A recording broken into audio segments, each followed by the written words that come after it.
Well, hi, and welcome to this week's episode of My Coaching Story. This week we travel to New Zealand and we welcome a 20-year veteran of coaching, the Bruce Wilson. How are you, Bruce? Yeah, thanks, Brad. I'm great.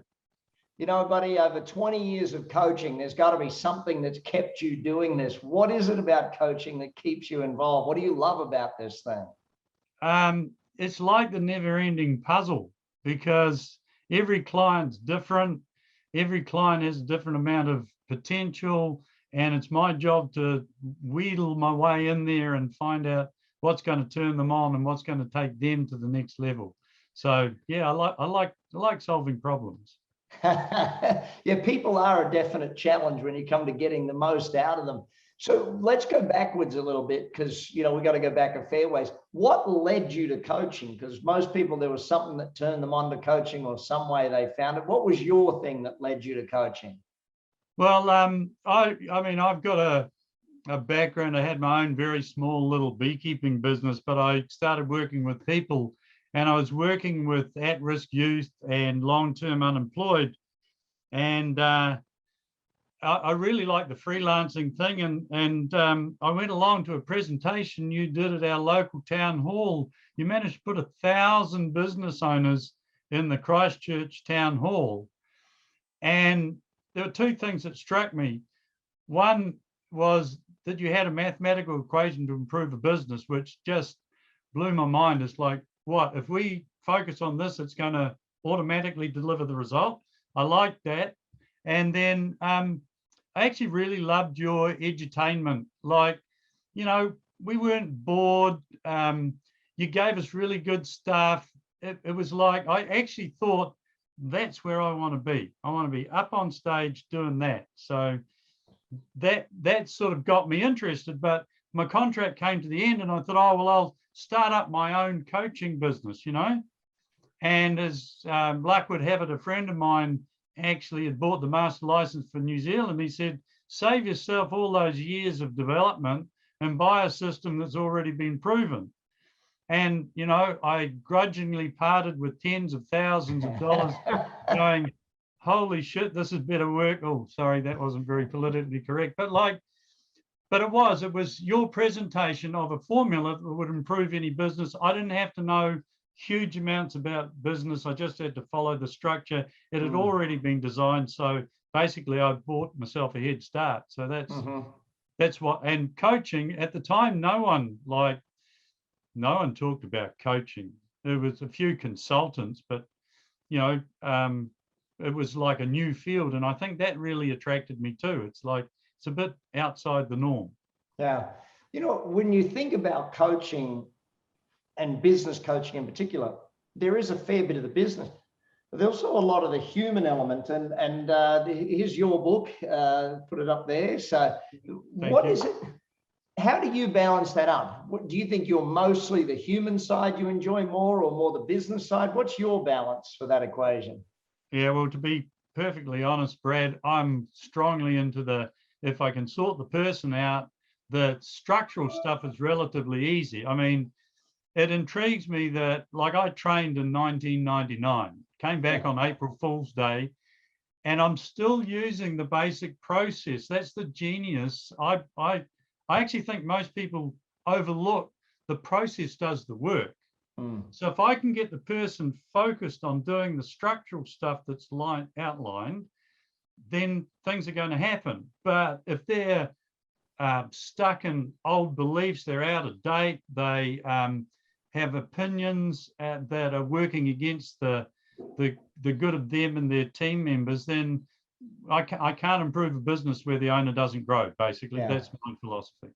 Yeah, and that's true for both business owners, their team, but also for us as coaches. I know, you know, having had you with me on the team for more than 20 years, you've seen the growth of ActionCOACH.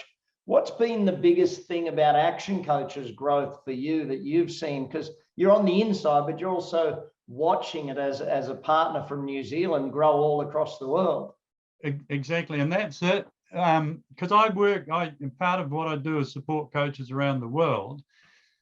And I'm amazed that the core basic principles are translatable into any marketplace. You know, different marketplaces have their kind of, like France is different to Indonesia, but the essence of the Action Coach system is truly globally proven. And I think that's what's amazed me, going into China and going, oh, China, like how they deal with business is so different. But once people get the hang of how to modify it, it'll fit all over the world. I mean, it is a global product.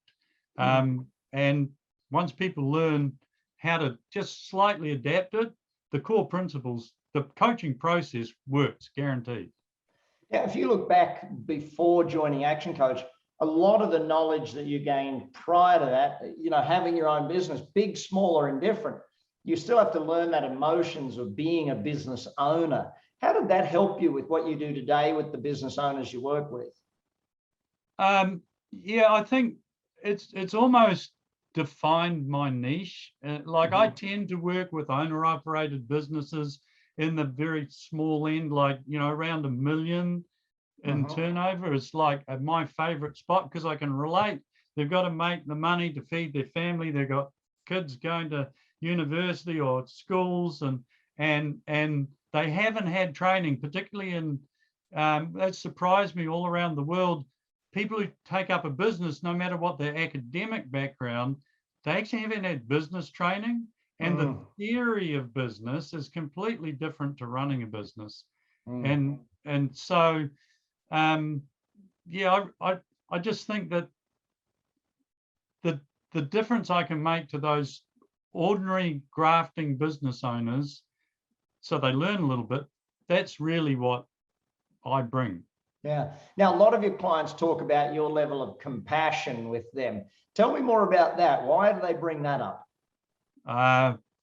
Mainly probably because I struggled a hell of a lot when I sort of started out, and if you don't know how to do something, it's really quite embarrassing to have to admit you don't know, and then you have to learn something new, and then you try it out and it doesn't work because we talk about testing and measuring, and most people fail because they don't fail enough, because they won't test new stuff. So I guess I understand what it's like to be running a business and still be a beginner.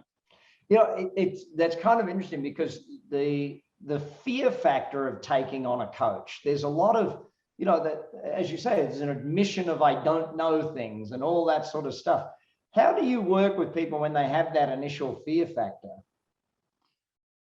Well, we got this formula for change, and the resistance to anything new is always fear. So basically, I help them break it down so that they believe they can achieve their vision, and then break down how we're going to attack the things that bug them.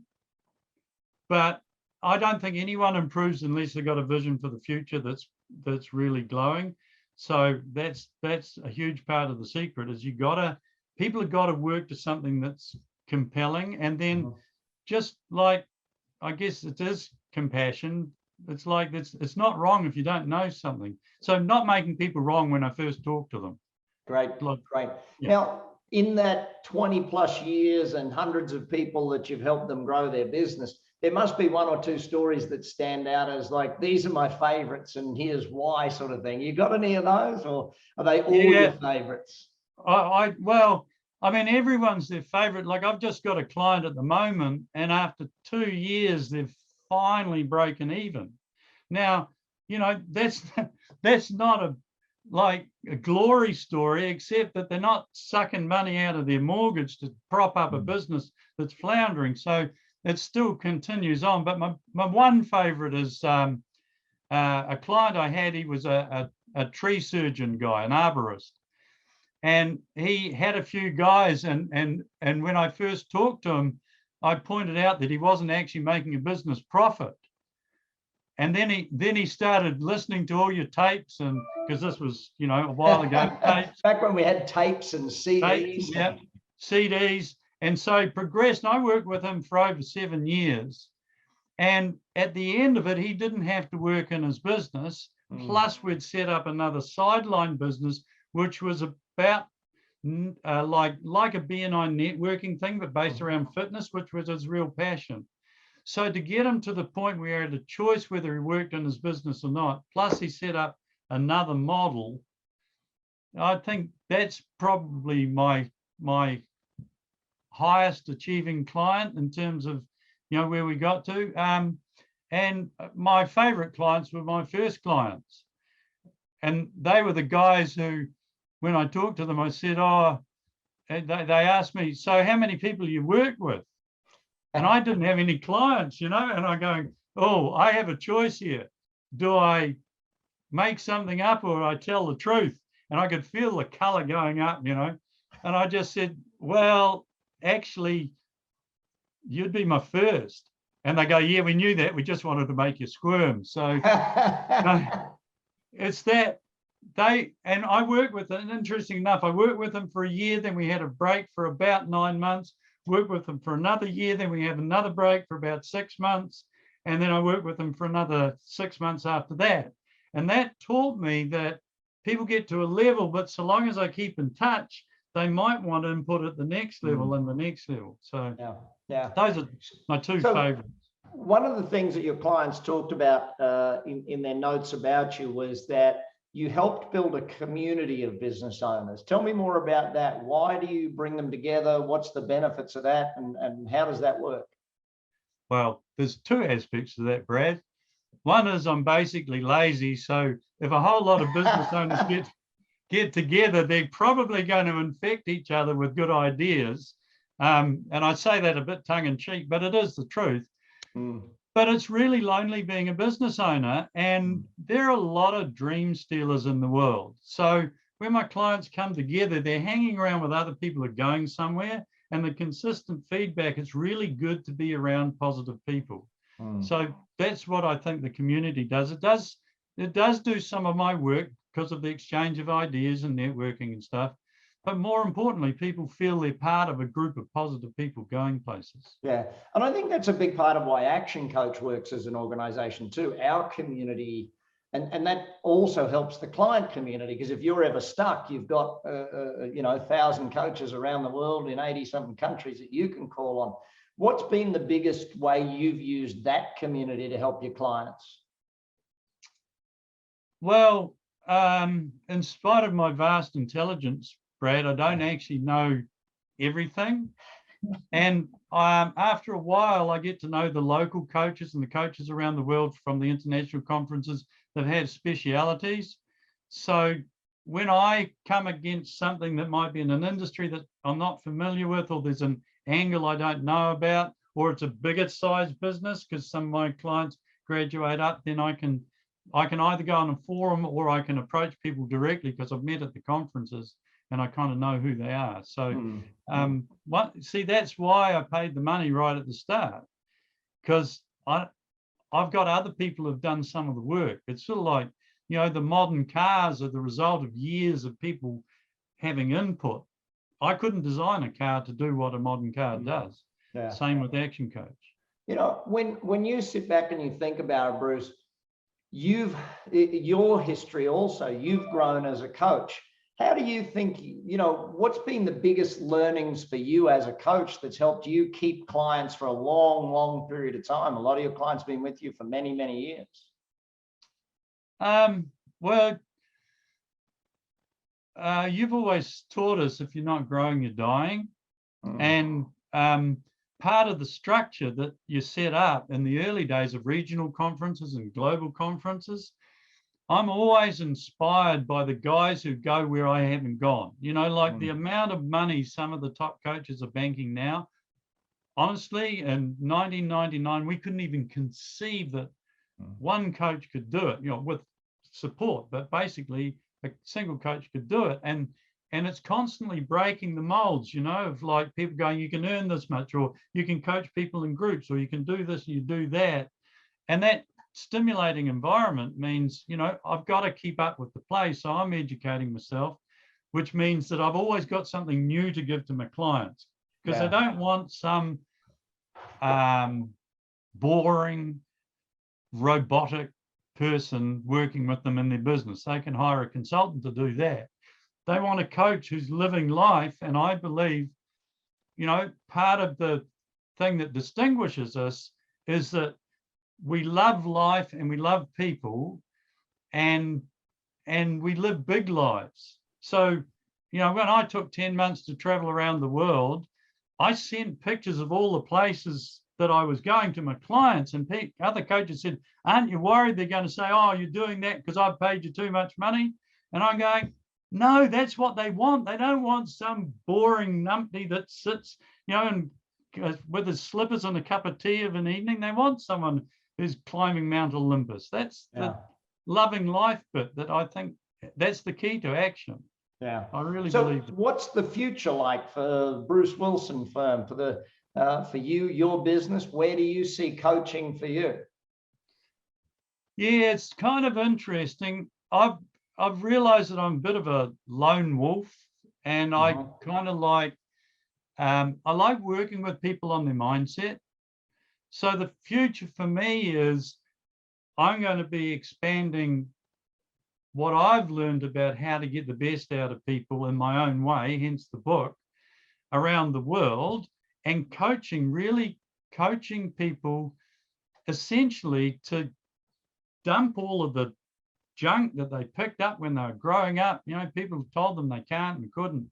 And, you know, I just wrote down today, there are millions of people who want just a little slice of what I've got. So that's my future.